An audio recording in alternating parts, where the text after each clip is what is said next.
তো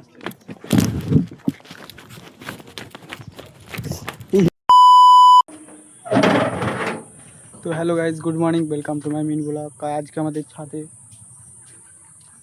ডাইগান ধরেছে, লাল হয়েছে, পাকিয়েছে। তো ছাদের দিকে যাব, তো চলো ছাদের দিকে। দেখতেই পারছো ওই তো ডাইগান গাছ। আর আপনারা যে ভিডিও দেখেন তে তো জানে আমার ডাইগানের গাছ আছে।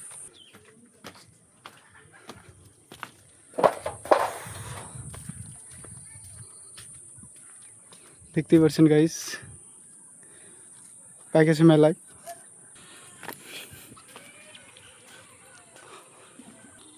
অনেক ধরেছে। আপনারা কমেন্টে জিজ্ঞেস করেছিলেন ডাইগানের ভিতর কেমন হয়, ও ডাইগান কীভাবে পারতে হয়, অনেকজনের অনেক প্রশ্ন আছে। তো আজকে সব দেখাবো আমি। আবার গাছে ফল থাকতে ফুল চলে এসছে, দেখতেই পাচ্ছেন ফল থাকতে ফুল চলে এসছে। এগুলেন সব ফুল আসছে, ফলও হয়ে আছে, বা কয়েকটা ফুটে আছে। এগুলেন কাঁচা হয়ে আছে, এখনো পাকেনি, দেখতেই পাচ্ছেন। সেখান থেকে বাড়ায় এগুলেন ঘেরা শুধু ছাগলের লেগে, ছাগল উঠে এসে খাইলছে, দেখতেই পাচ্ছেন। আর অত যত্ন না নিলে গাছে ফলও ধরবে না। এই ফলটা অনেকে টাইনে ছিঁড়তে চায়, কিন্তু এই ফলটা টাইনে ছিঁড়লে ডালায় ক্ষতি হবে, ডালা ভেঙে যেতে পারে, দেখতে পাচ্ছেন। অনেকে হাসিয়া মাসি দিয়ে কাটে, তো এটা হাসিয়া মাসি দিয়ে একদম সহজ ছিঁড়া, ঠিক আছে। তো যদি বেশি প্যাকে যায় তো এমনি ছিঁড়া যায়, তো ওইলাই দেখাচ্ছি আপনার আগে ভাই কীভাবে ফলটা ছিঁড়তে হয়। গাইস কোন ফলটা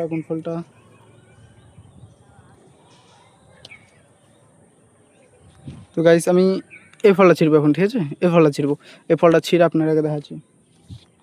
তো ফলটা দেখেন এবার ধরে আছে, ঠিক আছে।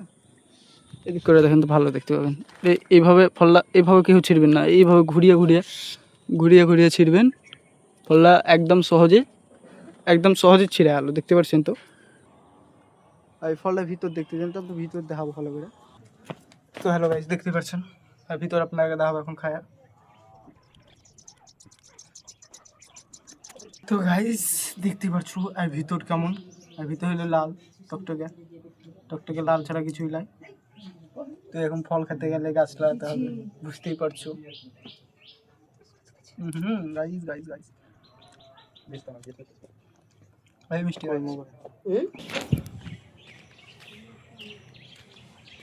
তো গাছ দেখলেন ডাইগানের গাছের ভিতর কেমন হয়, কীভাবে ছিঁড়ে। ডাইগানে খাবার অনেক কিছু আছে, ডাইগান খাবার দিতে হয়। তোমার গোবর সাহার দিলেও তাড়াতাড়ি বড় হয়, গোবর সাহারই হয় খাবার বেশি। আর তখন ফল টাইমে মানে 1 মাস টাইম থাকবে, তখন একটু মানে ইউরিয়া দিয়ে দিবেন, পটাশ বা ইউরিয়া। মানে ইসে দিবেন না, গোড়ায় দিবেন না, একটু ধারে মানে দিয়ে দিবেন ছিটিয়া হালকা করে। ফল হেভি দিবে, ফুলও আসবে ভালো। তো এখন ব্লগ দেখার জন্য চ্যানেলটাকে সাবস্ক্রাইব আর একটি লাইক।